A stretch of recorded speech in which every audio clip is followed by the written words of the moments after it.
তোমাদের কি মাল্টু পছন্দ? আমাকে অবশ্যই কমেন্টে জানাবে। টক শোতে কে এসেছে? এই ধলাবিলাই। ইনি হলো পৃথিবীর একমাত্র হোস্ট যিনি তার টক শোতে গেস্টদেরকে এনে হাতে মূলা ধরায় দেয় এইভাবে। সাদা রঙের সবজি মূলা। আর শুধু মূলা না, গাজর, কলা, বেগুন, শসা, গাজর তো এখানে তাহলে চিকেন থাকে, এই সমস্ত অনেক কিছু। তার থেকে বড় কথা, আমাদের হোস্টের এটা একটা উদ্ভট প্রশ্ন। কোন কাজে ছেলেরা 20 থেকে 25 মিনিট পর থামতে চায় কিন্তু মেয়েরা বলে আরো করো, আমার খুব ভালো লাগছে। একদিকে তার গেস্ট হলো কাপল ব্লগার এবং টিকটকার, আর তারপরে আবার তার প্রশ্ন। বাসর রাত করার জন্য প্রথম কোন কাজটি করতে হয়?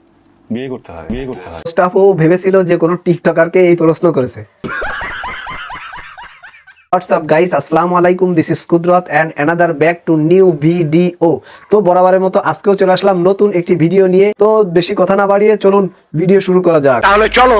আজ কত সুন্দর লাগছে আমাকে। আজকে আমি ভিডিও বানাবো, কিন্তু এই আপুকে নিয়ে আমি কোনো রোস্ট করব না। রোস্ট মোস্ট যা করবেন আপনারাই করেন, আমি খালি এই ভিডিওটা বানাই আপনাদের কাছে দিচ্ছি, আপনারা যা মনে চায় তাই করেন। আপনারা একটা কথা বলেন তো, এই হোস্ট আফা এনার টক শোতে টিকটকার আসুক বা কাপল ব্লগার আসুক, যেই আসুক না কেন, তাকে হয়তো কলা, গাজর, বেগুন, শসা, মূলো এইগুলোই ধরা দেয়। আমার প্রশ্ন হচ্ছে, বাজারে কি শুধু এইগুলাই পাওয়া যায়, আর কিছু পাওয়া যায় না? ফল বলতে কি শুধু কলা, আপেল, কমলা, আনারস, আঙ্গুর এগুলো ফল না? আর সবজি বলতে কি বেগুন, গাজর, মূলা এগুলো? শাক সবজি, ডাটা, পটল, আলু এগুলো কি কোনো শাক সবজি না, বা এগুলো কি তরি তরকারি না? আর তারপরে খুশিয়ে প্রশ্ন করার স্বভাব তো আছেই। বেটির নাম পার্বতী, নাচতে নাচতে গর্ভবতী। এটা কি? বাহ বাহ বাহ বাহ, আপা খুব সুন্দর প্রশ্ন করেছেন, একেবারে নোবেল পুরস্কার পাওয়ার মতন। আচ্ছা, মনে চাচ্ছে ডক্টর ইউনূসের নোবেলটা আপনারে বাড়ি যেয়ে দিয়ে আসি, আর সেই নোবেলের গায়ে খোদাই করে লিখে দিয়ে আসি। না মানে একটা কিছু লিখে দিতে ইচ্ছা করতেছে। মানে উনার উপস্থাপনা, উনার কথা বলার ধরন এবং উনার প্রশ্নগুলো দেখলে বা শুনলে আমরা মাঝে মাঝে কনফিউজড হয়ে যাই। মনে হয় এই উপস্থাপনাগুলো আমি কি কোনো সামাজিক প্ল্যাটফর্মে দেখতেছি নাকি কোনো অশ্লীল নষ্ট প্ল্যাটফর্মে দেখতেছি। জাস্ট ধাঁধাগুলো একটু শোনেন না কি বলে। এই তিনটা আর বইয়ে দুইটা, বলো কি এসেছে? এবার আপনারাই বলেন আমি কি ভুল বলেছি না সঠিক বলেছি। বিল বিল শুকনো গাছের মাথায় পানি, যে না কইতে পারবে সে আমার নারী। প্রথমত এই টক শোতে যাদেরকে আনা হয় তাদের ভিতরে 99.99% টিকটকার। মাঝে মাঝে আপনাকে অন্যের বইয়ের বেডে দেখা যায়। আর এই টিকটকারদের চেহারা দেখলে মনে হয় যে একটু দূরে যায় বমি করে আসি, ধারে বমি করি, তাহলে তো গন্ধ ছড়াবে। আর এদেরকে যে প্রশ্নগুলো করা হয়, প্রশ্নগুলোর তো উত্তর দিতেই পারে না, পাশাপাশি ভুলভাল উত্তর দেয়। কেন কিছুদিন আগে শুনেছেন না যে অনার সায়েন্সে পড়ে?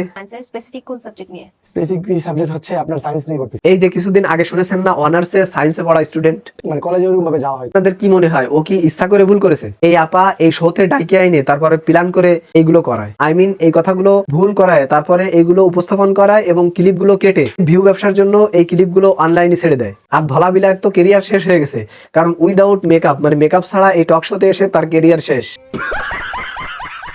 এই টক শোতে মাঝে মাঝে যারা গেস্ট আছে তাদেরকে কিছু প্রশ্ন করা হয়, যেমন এক টিকটকারকে প্রশ্ন করা হয়েছে তোমার নাকি চুরির ভিডিও আছে। তাকে এই প্রশ্ন করার পরে সে খুব বিরত বোধ করতেছে। সোশ্যাল মিডিয়াতে তোমার চুরির একটা ভিডিও ভাইরাল হয়েছিল। জি, কেন হয়েছে যে চুরি করেছো? শুধু এইখানেই ক্ষান্ত না, একে তো সিনেমা ভাইরাল হওয়া টিকটকারদের ডাইকে আইনে এখানে প্রশ্ন করে, পাশাপাশি আরো যারা আছে তাদেরকেও প্রশ্ন করে। এখন পর্যন্ত সবথেকে বেশি রিচ পেয়েছে কোন ভিডিও, বা কোন ভিডিও সবার মনে মনে আছে? আর এই কথাগুলো তো গেল ইনডাইরেক্টলি, আর ডাইরেক্টলি যেগুলো জিজ্ঞেস করে সেগুলো শোনেন কি বলে। লিংক ভাইরাল হয়েছিল, তোমরা নিজেরা ইচ্ছে করে করেছিলে। একে তো বস্তা ফাঁসা প্রশ্ন এবং বস্তা ফাঁসা উত্তর, আর তারপরে এই শোর ভিতরে এই গেস্টের মুখের পরে পায়খানা ছুড়ে মারলো। বিশ্বাস করেন এই শো নিয়ে আর কিছু বলার নেই, আর বলতে চাচ্ছিও না। আপনাদের যদি কিছু বলার থাকে তাহলে আপনারা বলে দেন কমেন্টসে। তো যারা ফেসবুক পেজ থেকে এতক্ষণ দেখেছেন অবশ্যই পেজটি ফলো করে দিবেন, আর যারা ইউটিউব থেকে দেখতেছেন অবশ্যই চ্যানেলটি সাবস্ক্রাইব করবেন। ভিডিওটি ভালো লাগলে অবশ্যই একটা লাইক করবেন। তো সামনে নতুন কোনো ভিডিও নিয়ে আপনাদের মাঝে হাজির হব। সেই পর্যন্ত সবাই সুস্থ থাকবেন, ভালো থাকবেন, আল্লাহ হাফেজ।